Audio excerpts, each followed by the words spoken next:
It's Ted Stevens going down a series of tubes. We'll have that story at 11. It's a series of tubes.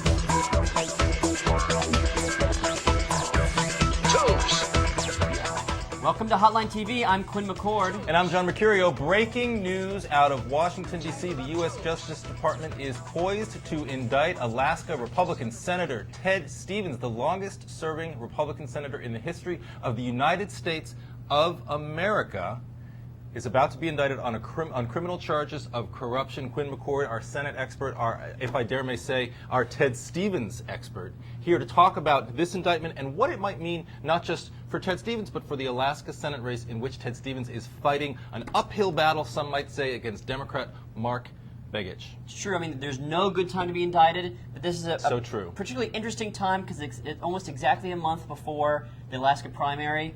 Now, Stevens will be in a lot more trouble in this primary if he had someone like the Lieutenant Governor, Sean Parnell, who's challenging Don Young. Right. He doesn't have anyone of that strength challenging him.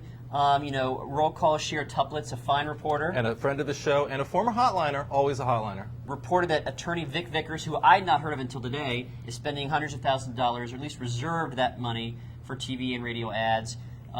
So it's a mildly credible challenge.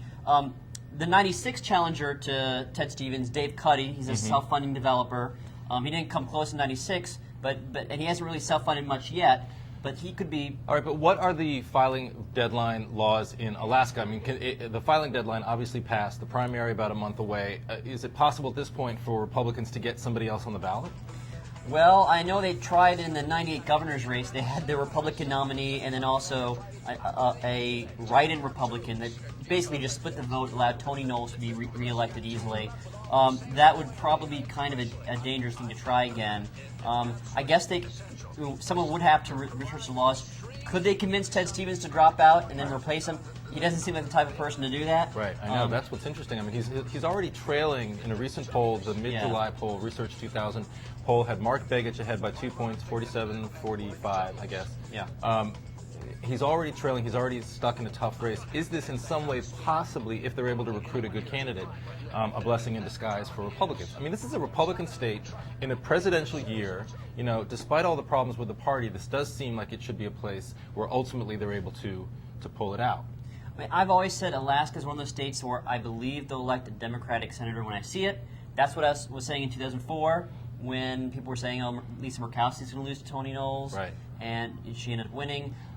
What is going on with the Republican Party, though? I mean, you've got this Ted Stevens indictment. You've got Don Young, who's under investigation. You've got Sarah Palin. The state legislative council just opened up an investigation into her dealings with the state public safety commissioner over the past couple of days. Apparently she tried to, or allegedly she tried to, force him to fire her ex-brother-in-law because of a messy divorce that the patrol officer was going through with her sister. What's going on with this party? Quinn, come on. I mean, I think a lot of states that have traditions of one-party rule, you often get these sorts of scandals anywhere across the country, whether it's Democratic or Republican. And I think, Alaska was just due for a house cleaning maybe. I mean, they've had the same 2 or 3 people in office for decades, as long as we've been alive, because we're so young. We are young. Well, at least there was no $90,000 found in his freezer, in Ted Stevens' freezer. Why wouldn't that be in the freezer? Well, I mean, Alaska's pretty much one big freezer, right? So, I mean, there's no reason to actually put it in the freezer. Excellent. Well, that's all for Hotline TV today. Thanks for coming, and we'll have more of Alaska and other Senate races next time, or soon. Yes, probably not tomorrow, unless something else develops. In any case, we'll see you next time on Hotline TV. It's a series of tubes.